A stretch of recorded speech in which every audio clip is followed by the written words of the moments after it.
Okay, so you wanted to take a deep dive into the origins of, like, gender roles and power dynamics. Hmm. And wow, are we going way back to uncover them? Yeah. Like Stone Age back. Yeah. Buckle up, because today's deep dive into cyborgs versus the Earth Goddess is going to completely shake up what you thought you knew about prehistory. What I think is so interesting about this book is that it throws those classic man the hunter tropes right out the window. Right. It dives headfirst into the idea that it was actually women the gatherers who held the keys to survival and societal development for like a huge chunk of human history. Yeah, it really flips the script. Mm-hmm. One of the biggest whoa moments for me reading it was how crucial gathering was for our ancestors' survival Yeah. compared to hunting. Right. Like, this wasn't just a side hustle. Right. This is the main event. In fact, the book mentions studies of modern hunter-gatherer societies Mm-hmm. that found something like 80% of their calorie intake comes from gathering, not hunting. It makes you think twice about those cave paintings, doesn't it? Totally. Meat, while a good source of protein, is unpredictable. Right. You could have a huge win one day, then nothing for weeks. Exactly. Plants, on the other hand, offered our ancestors a much more stable and reliable food source. Yeah. That totally changes the narrative, doesn't it? Yeah. It's not just about brute strength and bringing home the bacon. Right. It's about knowledge, strategy, mowing the land, and keeping everyone fed consistently. Mm-hmm.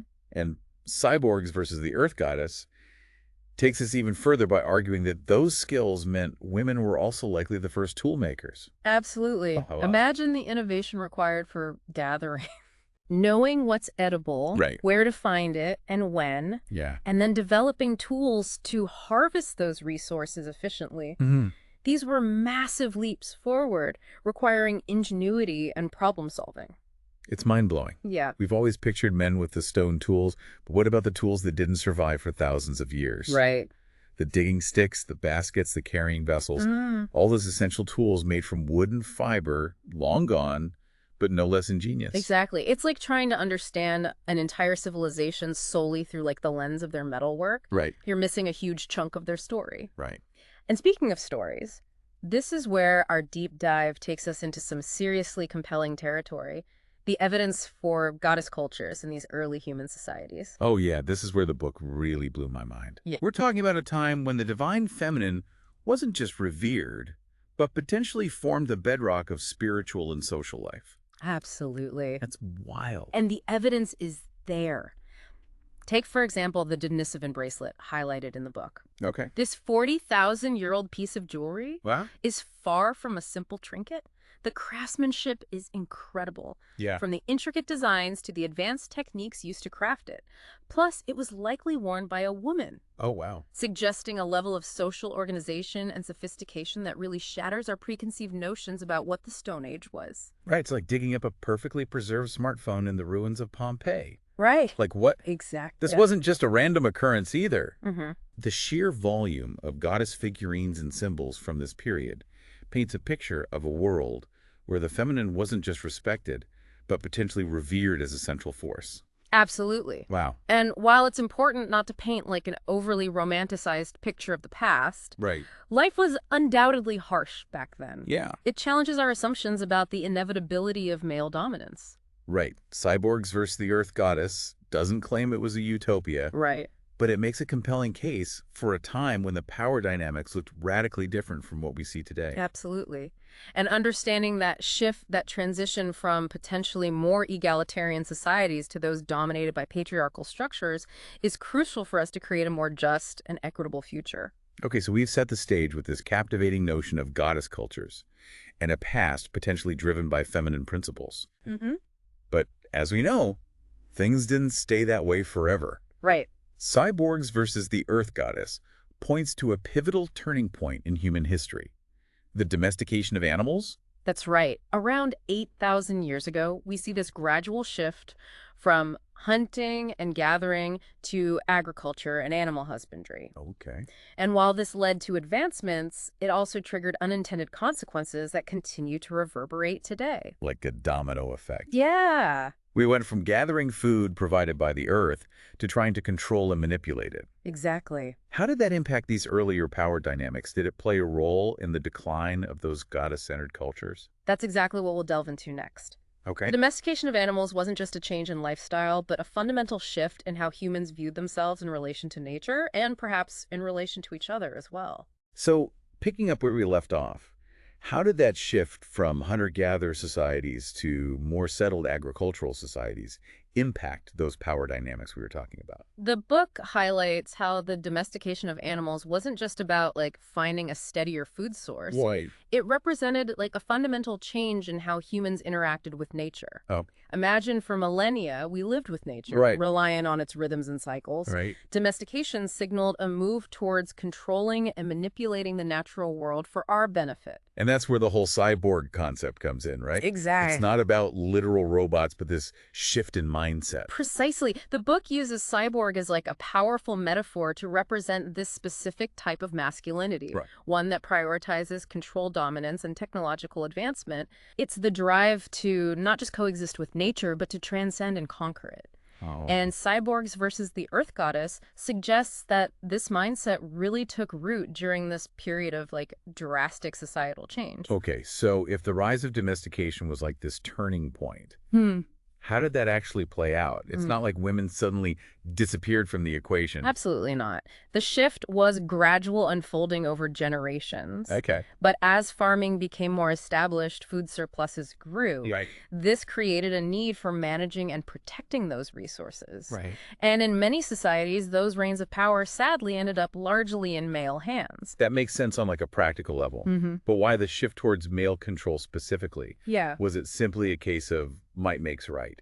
It's more nuanced than just brute strength, though that certainly played a role. Right. Remember those early tools we talked about? Yeah. As tools became more complex, Right. plows, irrigation systems, and the metalwork involved those skills often became concentrated within male lineages. So it becomes like a self-perpetuating cycle. Exactly. The more certain skills are associated with men, the more power they accrue, further cementing those gender roles. Exactly. And it's not that women weren't involved, Right. but their contributions may have been increasingly overlooked or undervalued as this cyborg mentality gained traction. Fascinating. So what happened to those goddess cultures? Right. Did they just vanish with the rise of this new worldview? Cyborgs versus the Earth Goddess suggests that their influence diminished as patriarchal structures solidified. We see this reflected in the myths and religious practices of later periods, Interesting. where once the Earth Mother reigned supreme, representing nourishment and abundance. We see a rise in male deities associated with war, the sky thunder, domains of power and control. It's like the very fabric of their beliefs shifted to reflect this power dynamic playing out on a societal level. It makes you wonder, though, if this move away from reverence for nature and the feminine has contributed to some of the problems that we're grappling with today. That's a question a lot of scholars are exploring, and the book touches on it as well. Yeah. But before we get ahead of ourselves, let's look at some other evidence that the book presents, Okay. the fascinating case of matrilineal societies.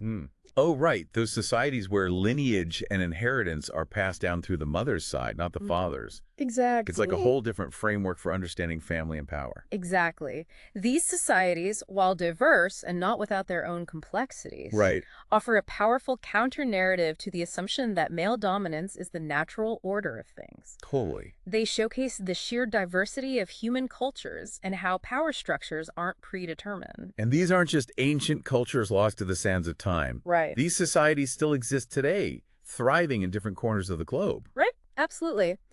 They challenge this notion that societies with feminine principles are somehow less developed or sophisticated. Right. What's significant is that they offer us a glimpse into alternate models of social organization, ones that prioritize collaboration, community, and a more balanced relationship with nature. It's a powerful point that the book makes.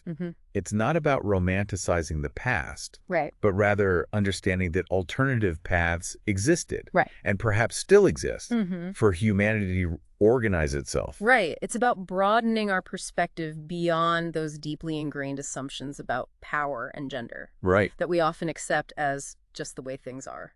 It makes you think, what if we hadn't taken that turn towards control and dominance? Right.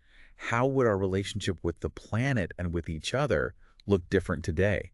That's the million-dollar question. And while we can't change the past, Right. Cyborgs versus the Earth Goddess highlights that understanding how we got here might hold the key to creating a more just and sustainable future. So if the cyborg path led us to our current predicament, what does the book offer as like a possible alternative? Right. What would a society that embodies like the opposite of that cyborg mentality look like? That's a question we'll unpack further because it gets to the heart of the book's message. Okay. It's not just a critique of the past, but a call to action. Okay. A roadmap for how we might reimagine our relationship with each other and the planet. We've talked about so much in this deep dive, Mm-hmm. from the pivotal role of gatherers to the potential rise and fall of goddess cultures and that huge turning point with the domestication of animals. Right. And now I really wanted to dig into what the book proposes as an alternative to that cyborg mentality we've been talking about. Right, because it's not enough to just critique the past. Cyborgs versus the Earth Goddess challenges us to envision a different way forward. Okay. And it's here that the book introduces the concept of ecofeminism. Ecofeminism. That feels very relevant to our current moment. It is. Can you unpack that a bit further for us? Absolutely. Ecofeminism, at its core, recognizes the interconnectedness of all life. Okay. And it calls for a radical shift in perspective. Okay. It asks us to move away from this paradigm of domination and control that we've been discussing. Right. And embrace values of empathy, compassion, cooperation. Yeah. Qualities traditionally associated with the feminine, but absolutely essential for all. It's about recognizing that our relationship with the environment is deeply intertwined with how we treat each other, how we structure our societies. Exactly. Right. It challenges us to reevaluate our definition of progress. Right. Is it about endlessly extracting resources and accumulating power? Or is it about living in a way that's sustainable and just for everyone, including future generations and the planet itself? It feels like such a necessary shift. Yeah. Especially given the state of the world right now. But it also feels pretty massive. Right. Where do we even begin to implement these eco-feminist principles in a world that's still so deeply entrenched in that cyborg mindset? That's the million-dollar question. Right. And the book doesn't offer easy answers, Right. but it does provide a framework for thinking differently. Yeah, okay. It starts with awareness. Okay. Once you start to see the world through this lens of interconnectedness, Yeah. you can't unsee it. You begin to notice those subtle and not so subtle ways that the cyborg mentality plays out in our everyday lives. Yeah. And that's where the real work begins. It's about personal accountability as much as systemic change then. Absolutely. It's about asking ourselves tough questions. Okay. How do my choices impact the environment? Yeah. How do I perpetuate gender stereotypes even unconsciously? Whoa. Am I supporting systems of oppression through my actions, even in small ways? Those are some profound questions. They are. It's not about guilt or shame, though, right? Yeah. It's more about acknowledging our role in these larger systems and looking for ways to create change. Exactly. It's about recognizing that we all have a part to play in building a better future. Okay. It starts with those individual choices, but it also requires us to challenge the status quo, to advocate for more just and equitable systems on a larger scale.